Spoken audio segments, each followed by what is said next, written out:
The largest group of eligible voters in America are not, I repeat, are not baby boomers.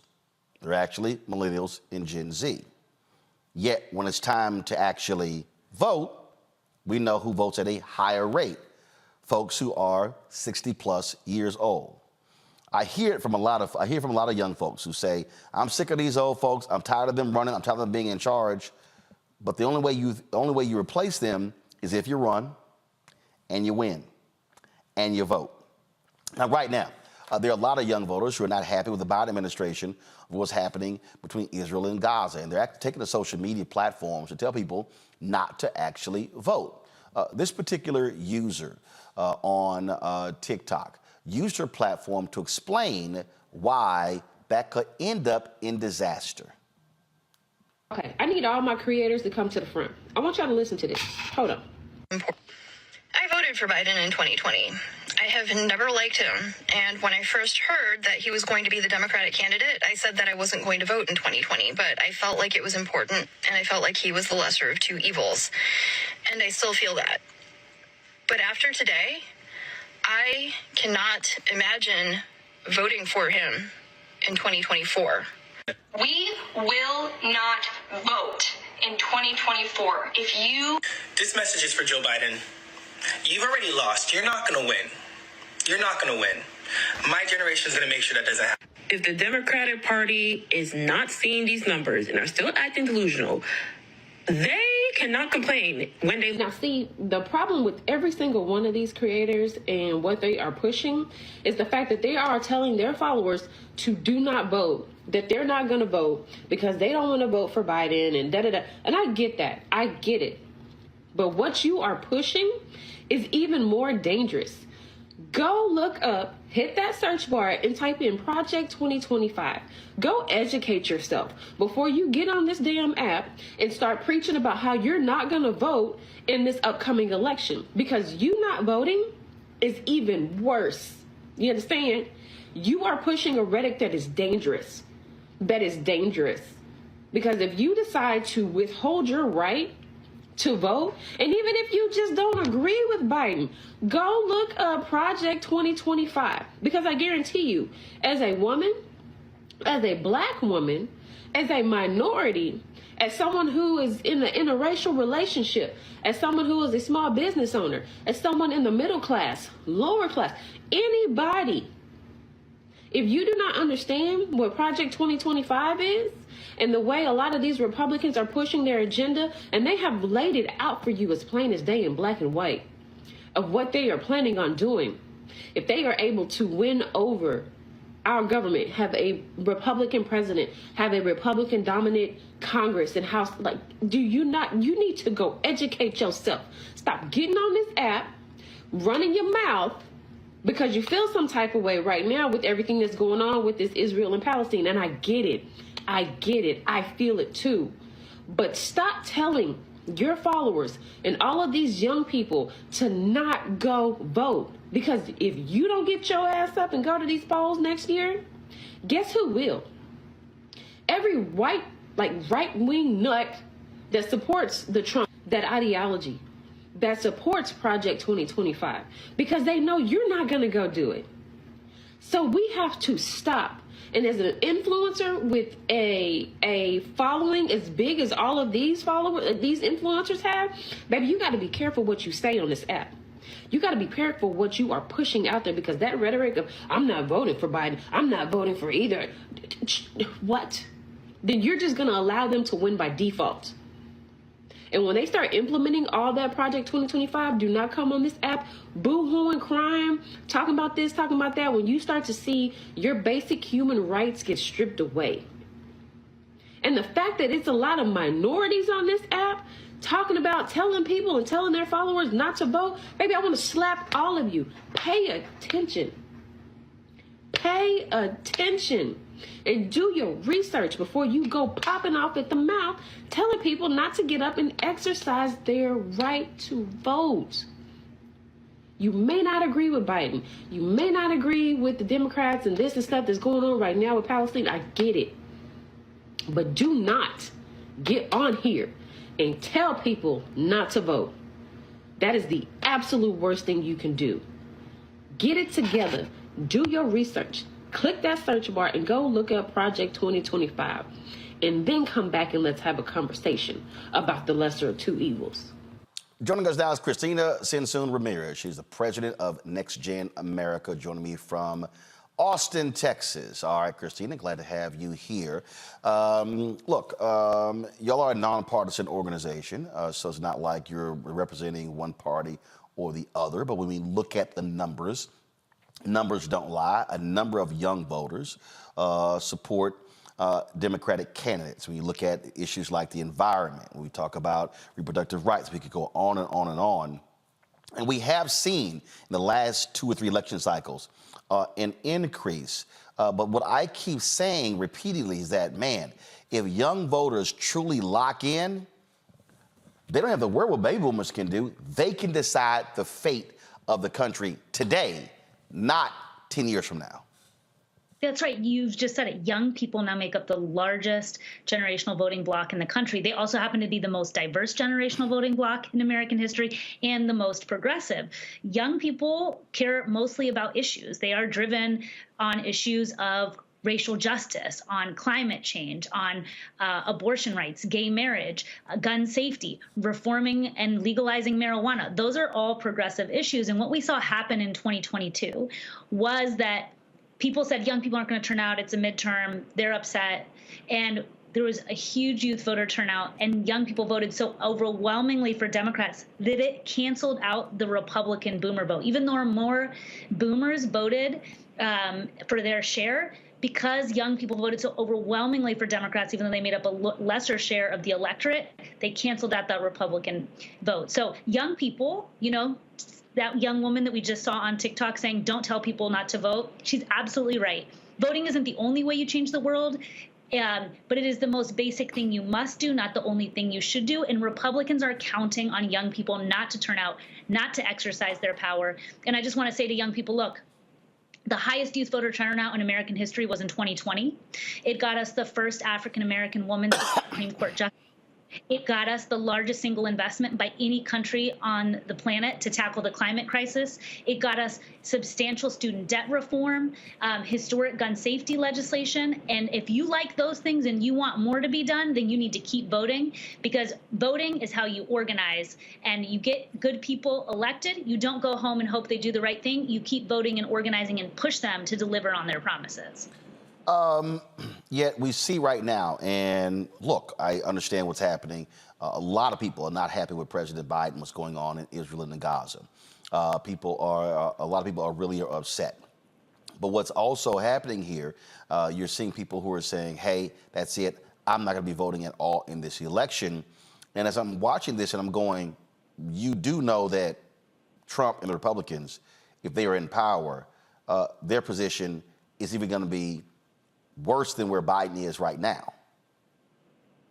And so as a leader, how are you, because I'm just a firm believer, and I'm going to play a clip in a minute of what happens where we have to walk people through, because, and again, this is not a dig at young voters, but the fact of the matter is there are a lot of people who just don't understand politics, who just don't understand what happens in terms of how the process works. And we have to actually connect the dots to frankly teach folks who really don't get civics.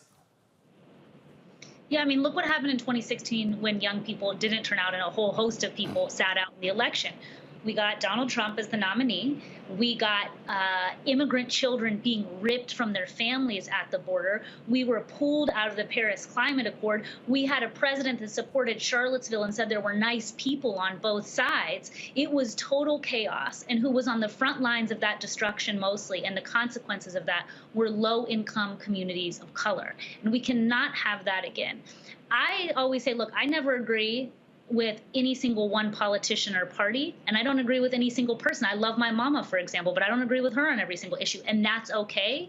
It's okay not to agree on every single issue, but we have pushed and moved the Democratic Party over time to take stronger, better positions on raising the minimum wage, on protecting unions, on policing, on climate change, and so on marriage equality, on abortion rights. And so I see this as an organizing moment for young people that are rightfully outraged to see the bombings happening in Gaza, to see the violence between Israel and Palestine, to use this moment as an organizing moment, not to sit out and not vote, because that doesn't actually increase your power, that decreases your power, but go do what other people are doing.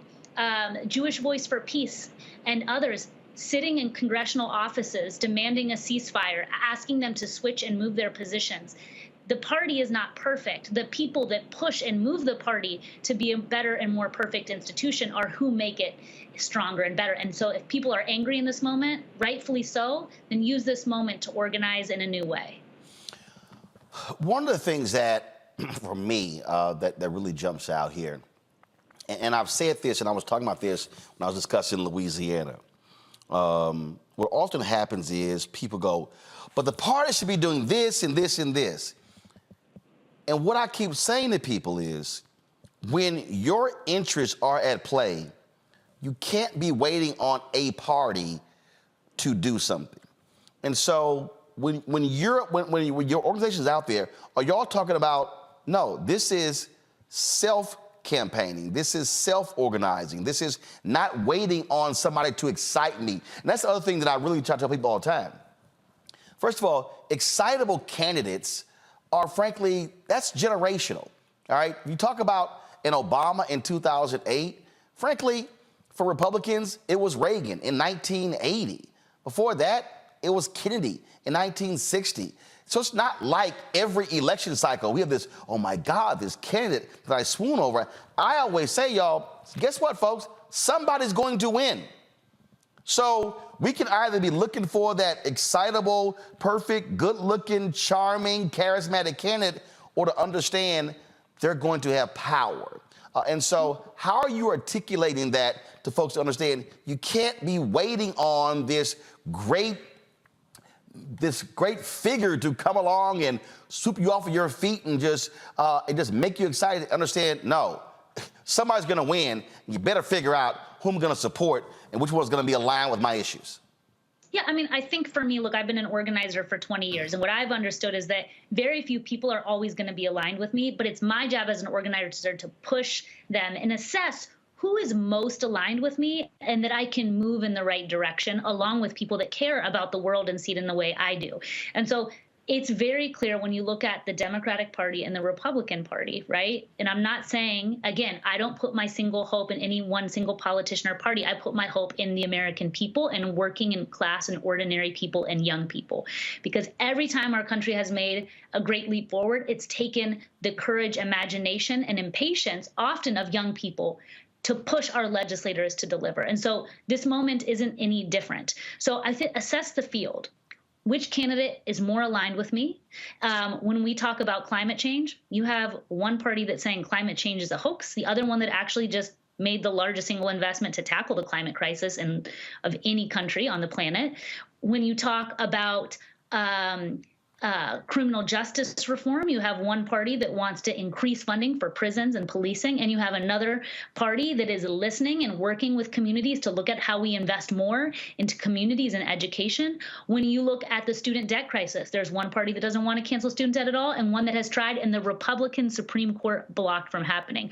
When you talk about abortion rights, there's only one party that believes a woman should decide when she is ready to make a family, and another one that wants to decide for us. So you can go line by line on almost every single issue. And if there are issues where there is not night and day between the party, then that's a moment and a calling for me where we need to organize and push candidates to do better, not sit out an election. Let's go to my panel here. Joy, you're first. What's your question? So, Cristina, thank you so much for everything you've been talking about today. I want to know where people go to learn more information about what elections are coming up. Do you have any resources that people need? Because I think young people are maybe not always knowing where to go to get the information about what's coming up. How do they get educated about what's coming up? Yes. So for anybody that's interested, you can actually go to nextgenamerica.org. You can share your information with us, and we will share voter guides and information with you about when, where, and how to vote, and also ballot guides that talk about what the differences are between the candidates. Because a lot of the times young people will say, I don't vote because I don't know who to vote for. I don't know what the difference is between the candidates. And so we do that research and work for young people. So again, that's nextgenamerica.org. And you can, again, plug in your information. You don't have to go to the website every time. Just share your cell phone with us, and we'll text you and let you know when there's an election in your area. Love that. Larry. Follow up. Got one more. Okay, go ahead real quick. All right, real quick. So, I mean, what are we doing to proactively fight against these misinformation campaigns, right? So we have folks out there. That was a fantastic video, an answer back from one creator to another. But what are you doing to make sure people are engaged? Yeah, so for young people, we have never spent any advertising dollars on TV, which is what a lot of campaigns do. They dump money on TV, which most young people do not watch. We have never, again, spent $1 on TV. We reach people online and through social media, and we have run the last few election cycles and spearheaded the largest influencer campaigns, working with like that young woman there that answered back to those other young content creators to use their platforms to reach, mobilize, and educate other young people. We find that it's more cost effective for engaging and moving young people, and that young people themselves are looking for other young people to be trusted messengers. And the last thing I would say is for anybody that's watching, is you are an influencer regardless of your following, right? People are mostly moved to vote by the people that are closest to them. So use your own social media platform, if you have one, to share about when you're voting and why, what matters to you, because that, again, your closest circle is who you have the greatest impact with. Love it. Let's dance off some more voter guides. Love that. All right, then, was Larry. Yeah, sure. Yeah, thank you for all your work. I wonder if you could talk about quickly in terms of the work you're doing. We talk about getting young people to register to vote as being important. That's the first point I want to make. And secondly, can you talk about the work you're doing with college universities throughout the United States? Yeah, so NextGen America runs the country's largest youth voter turnout operations. We are on this upcoming election, close to 110 campuses across 8 states, where we'll have hundreds of people out registering, pledging young people to vote. What happens on a college campus, people move in, they've changed their address, and they don't know that they have to change their address oftentimes, or they're first-time voters, and they don't know the process. So it's so critical that our volunteers and staff are there to welcome them back on those campuses, make sure they change their registration status, pledge to vote, and then we turn them out on election day. And look, these are young people are turning out in such great numbers, right? And it's still, we're talking about last election cycle, the midterm 27%, which was still a high watermark for young people in the midterm. We're just scratching the surface of what's possible with young people. And that's why you have Republican presidential candidates so freaked out about how many young people are voting that they're saying, let's raise the age to 25 for people to vote in this country, or let's not allow polling locations on college campuses anymore. That's how powerful young people are. And so I think people should be walking away with, wow, we are having tremendous power and influence, and we're just starting out with the impact that we can have given our numbers. Mustafa. Yeah. Well, Cristina, it's good to see you. We know that we've got, 4 million folks who turn 18 every year. I'm curious, what's the future look like for NextGen? I mean, we've been around. We're actually celebrating tomorrow. I'm flying to DC because we're celebrating our 10th anniversary. And 10 years ago when we were started, it was under the premise that if we could mobilize the largest, most diverse and progressive voting bloc in American history, we could tackle the biggest problem that our planet faces with it, climate change. And 10 years ago, people said it was a waste of time and money, that young people would never turn out. And now we've had 3 high historic youth voter turnout in the country. And so I think that young people right now get to determine the future. We have a Republican Party that seems to want to cling to the past. And I think we have a powerful message that we can send. If you want to cling to the past, you can have it. But the future, that gets to belong to America's young people. And we have a very different vision for our country than the one that they are offering. And we are determined to make it happen. And that where we are winning on climate change, where we are winning on student debt, the issues we are winning on, or taxing the rich their fair share. That is just the beginning of the reforms that young people want. And so in 10 years, I think we're going to look back and say, the things that were won, that pushed our country forward, were done because of one people, and that fascism was staved off, hopefully, because of the power of young people. All right, then. And again, so as I said, there are elections everywhere else. So on your website, are you tracking nationwide elections? So if somebody says, hey, is there one happening in my area? Can they go to your site and check? They can go to our site and sign up, and we'll also have links to other places in other states where we may not be doing work, where they can get information for their local and state municipality. All right, Cristina, we certainly appreciate it. Thanks a lot. Thanks so much for having me.